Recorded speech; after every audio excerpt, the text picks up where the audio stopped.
Magandang araw mga kaibigan. Pag-usapan natin ngayon ang response ng PIDEA tungkol sa inilabas ni Maharlika na documents allegedly from PIDEA na magkakaroon ng raid. Sana ang PIDEA para i-raid yung kondo na kung saan nandun si Bongbong Marcos Jr. at iba pang mga tao. I-raid sana sila noong March 11, 2012. Kailan pinigilan ng isang cabinet member ni Pangulong Noynoy Aquino noon. So, ang sagot ng PIDEA is, ano daw yun? Fake documents. Okay?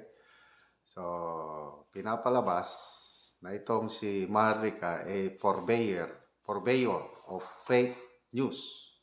So, pinapaalalahanan ang publiko na huwag basta-basta maniwala sa mga fake news na ganito. Okay, basahin natin ang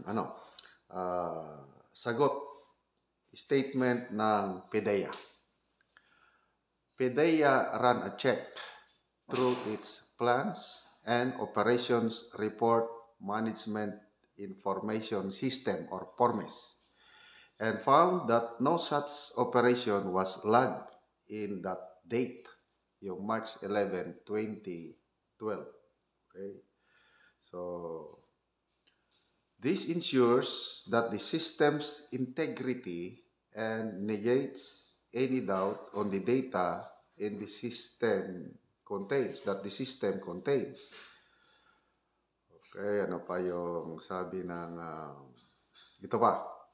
In an age where artificial intelligence can generate realistic fake videos, spurious documents, and fantastic claims at having insider information, the PIDEA cautioned the public to be more careful about social media posts propagating what it described as fake news. So, yun po ang statement ng PIDEA.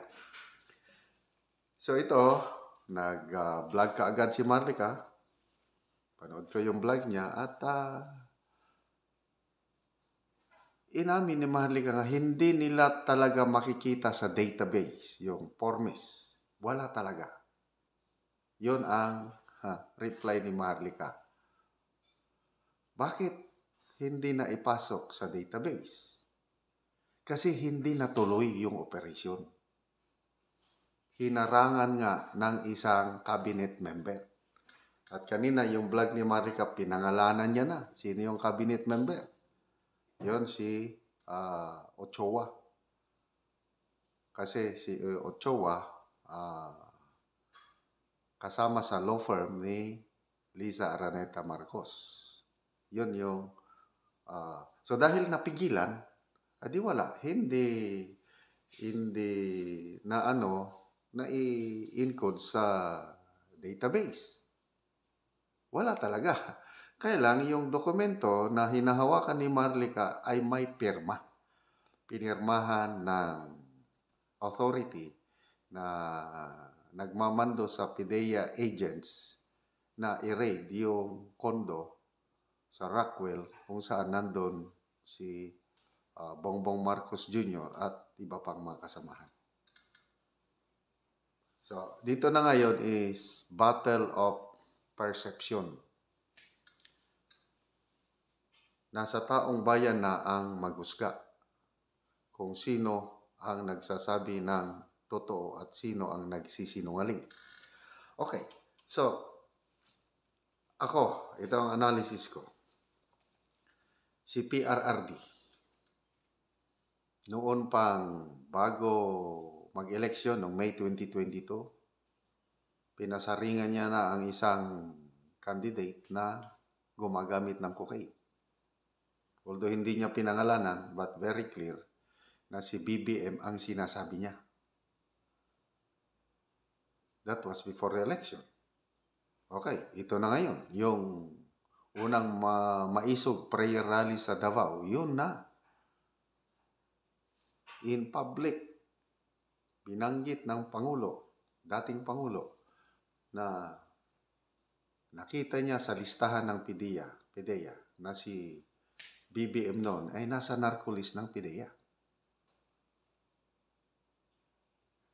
So bakit ang isang dating presidente very bold na magsabi na meron tayong adik na presidente? Ano ang basihan niya?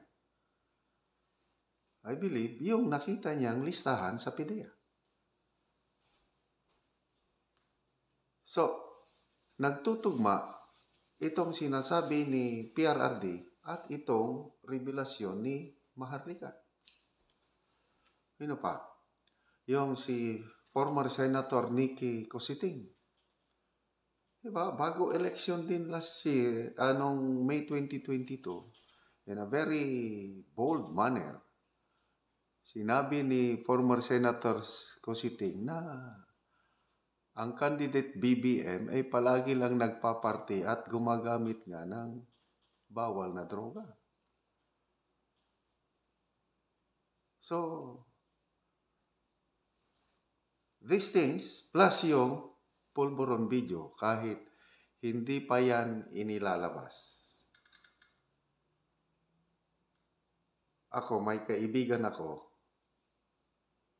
kilalang kilala ko, na nagsabi na panood niya na yung pulburon video at klarong-klaro yung mukha kung sino yung gumagamit ng pulburon, identified. Dahil kaibigan ko ito, pinaniniwalaan ko siya. Plus, si Maharlika, mula nung naging August of 2022, yung mga pahayag niya, yung mga revelasyon niya, halos lahat nagkakatotoo. Anong pinakalitis? Yung nangyari kay SEC Commissioner Hubert Guevara. Diba? Bago inilabas ng mainstream media na pumanaw na, binanggit na ni Maharlika. So, nauuna palagi si Maharlika. Ano ba yun? Yung appointment ng DA Secretary, Francisco Tio Laurel. Bago pa i-announce, sinasabi na ni Maharlika na ang susunod na DA Secretary ay kabarkada nag-donate ng 30 million pesos sa kampanya. Ang dami niyang sinasabi na nagkakatotoo yung ano pa yon? Paglabas ni De Lima, bago pa lumabas sa kulungan si De Lima, sinabi na ni Maharlika na bantayan niya yan, ilalabas yan. Ano pa? Yung panggigipit sa SMNI at kay Pastor Kibuloy. Hindi pa nangyari yung nasuspend, wala ng prangkisa. Sinasabi na ni Maharlika. Ano pa? Yung demoralisasyon sa AFP.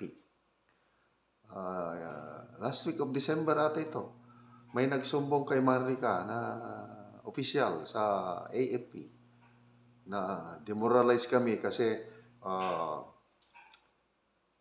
general, 1 koronel ang tinanggal sa pwesto na wala man lang due process. Sumbong yan kay Maharlika. At inilahad ni Maharlika sa kanyang vlog last December with names.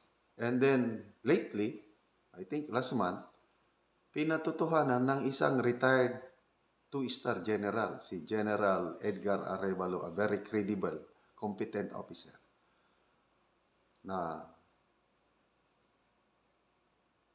nagre-reklamo ang marami dahil bakit hindi sundin yung due process at napopolitika ng AFP. Yun ang laman sa article ni General Arevalo sa Manila Times. So, lahat ito, connecting the dots. Ako, personal opinion ko lang ito. Naniniwala ako sa dokumento na yun na pinalabas ni Maharlika na tunay nga. At yung sinasabi naman ng PDEA, tunay din nawala sa database, but hindi ibig sabihin na ang isang Bongbong Marcos Jr. ay hindi kasama sa narco-list. Kasi nga, hindi natuloy yung operasyon, hinarangan ng isang cabinet member ng Pinoy administration. Naniniwala ako kay PRRD. Yung sinabi niya, nakita niya sa listahan na Bongbong Marcos Jr. ay nasa narco-list. So, ang hintayin natin dito yung paglabas ng pulburon video. So, nakikita nyo sa statement ng PIDEA, parang kinokondisyon na nila ang mind ng public na even ang AI daw ngayon, Artificial Intelligence, maka-generate ng genuine videos showing something. Ayun. Kinokondisyon na nila ang publiko na once na ilabas na yung pulburon video, sabi, AI generated yan, hindi yan totoo. Anyway, kanya-kanya diskarte, batang taong bayan, hindi na maluloko. Do not insult the intelligence of Filipinos. Social media age na ngayon, wala kang maitatagong sikreto. Lalabas at lalabas ang itinatago sa kadiliman. Mabuhay ka, Fair Lady Maharlika. Naniniwala ako sa iyong mga expose.